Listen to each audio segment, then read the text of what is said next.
The King of Belgium created a slave colony for 30 years. The government of Belgium ran the slave colony for another 40 years. The CIA assassinated your first popular leader, Mr. Lumumba, and then installed another dictatorship for the next 30 years. And then Glencore and others now suck out your cobalt without giving you tax income. We don't reflect on that. We say, what's wrong with you? Why don't you govern properly? And so we have a system, but we need a different system. We cannot turn this over to the private sector. We already did about 100 years ago. Not only to the private sector with the U.S. military behind it, with the defense of these property rights in the Minister of Honduras's country, where United Fruit ran the country for a long time. And their attorney was the foreign minister of the United States, Secretary Dulles, and his brother was the head of the CIA and overthrew the next door neighbor, Mr. Arbenz, to make sure that United Fruit could have its property. So we have a system, but we need a different system. And the different system has to be based on principles of human dignity in the Universal Declaration, principles of sovereignty, principles of economic rights, because these are not nice things to do. In 1948, all the government said that food is a right, social protection is a right, not a nice thing, not a pleasant thing, a right. That was 73 years ago. The SDGs are nothing more than our generation's attempt to honor the Universal Declaration of Human Rights. I come from a country that not only doesn't care about the world's poor, it doesn't even care about its own poor. 1 in 7 Americans is hungry right now, and they don't care.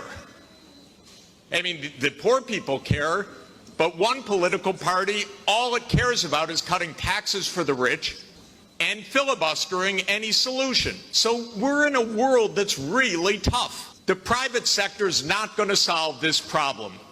I'm sorry to say to all of the private sector leaders, behave, pay your taxes, follow the rules. That's what you should do.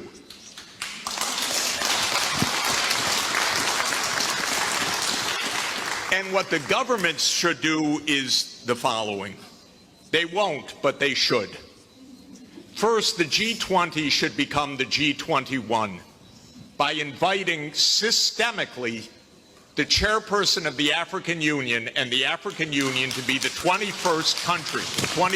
The European Union is a member of the G20 as the EU. If you add the AU as the 21st for the G21, you add 1.4 billion people to representation at that crucial event. That will change decisively the discussion, because 1.4 billion people are not at the table for finance right now, and they need to be. So my first recommendation is the G21. I love the G20. Add one seat, 1.4 billion people with the AU represented. Second, we need an order of magnitude change of development finance. The rich countries just borrowed $17 trillion for COVID. The poor countries, nothing. Because the rich countries can borrow at 0, and the poor countries pay 5 or 10% coupon rates or have no access at all.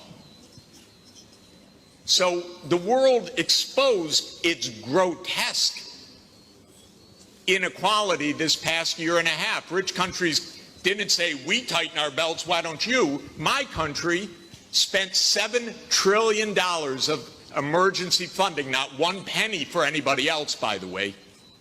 $7 trillion, it didn't even cross the imagination of the U.S. Congress to include a few crumbs for the rest of the world. But the poor countries cannot borrow. That's what we should have heard from the World Bank. I didn't hear that from the World Bank. I didn't hear real numbers. Real numbers are in trillions right now because the world economy is 100 trillion a year. But we don't talk about real numbers.